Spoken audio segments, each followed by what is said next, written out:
بسم اللہ الرحمن الرحیم ایاک نعبد و ایاک نستعین۔ اللہ پاک جب انسان سے ناراض ہوتا ہے تو سب سے پہلے اس سے وہ سجدے کی توفیق چھین لیتا ہے، ورنہ انسان کی کیا مجال کہ وہ اس کے آگے جھکے نہ۔ اللہ پاک قرآن پاک میں فرماتا ہے کہ میں نے انسان اور جن کو صرف عبادت کے لیے پیدا کیا ہے۔ تو انسان کا دنیا میں آنے کا مقصد صرف عبادت ہے۔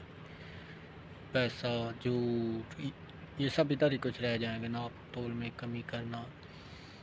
تو لہذا ہمیں اپنے حقیقی مقصد کی طرف آنا چاہیے۔ یہ دنیا ایک مسافر خانہ ہے، تو مسافر رستے میں اپنی ضرورت کا سامان لے کر جاتا ہے، تو خدا کے لیے اپنے آنے والے کل کی فکر کریں۔ یہ دنیا خواب کی طرح ہے، خواب کتنا ہوتا ہے، تو ہمیں اپنی آخرت کی فکر کرنی۔ یہ دنیا کی چیزیں، جھوٹ، چوری، چغل خوری، یہ سب ادھر ہی رہ جانے ہیں۔